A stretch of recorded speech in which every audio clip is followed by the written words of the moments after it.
want from this firm and what can we give to them? Are we giving them what they want?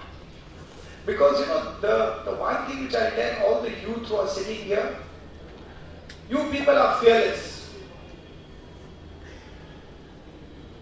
Never compromise with that fear. Go and do what you think is right.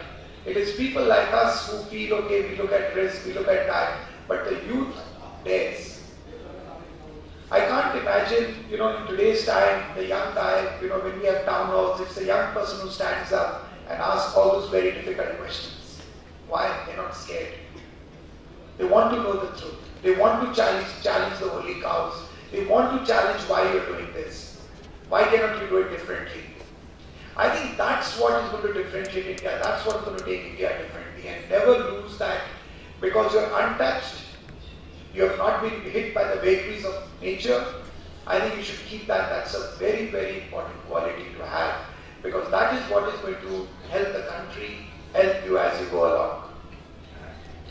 And as we think of this higher purpose, and I just want to leave this one thought with you, it is important that is the moral compass you keep with you, because it is values that will finally differentiate one individual from another individual. And we need to look at that and see how we're going to go there.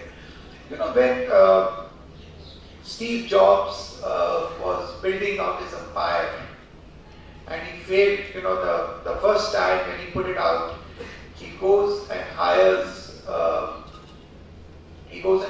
wants to go and hire the CEO, and he's unable to get him, because that guy is working in Pepsi, one of the top companies, corporates in US, Apple, nobody's heard of it. You always think of Apple to be a fruit, but today if you talk of Apple, you talk of innovation, you talk of digitization, you talk of very different things. We look at it. And when he looked at him, and he was not making headway with him, he asked him a question. Do you want to make sugar water all your life, or do you want to create history? That guy joined him. Few months later, he sacked Steve Jobs. And it was later that Steve Jobs came on to build what he built.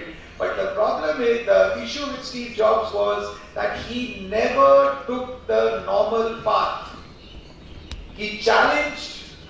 He never said, I want to give the customer what they want. The customer doesn't know what they want. Let me give the customer what they need, what he thinks they need.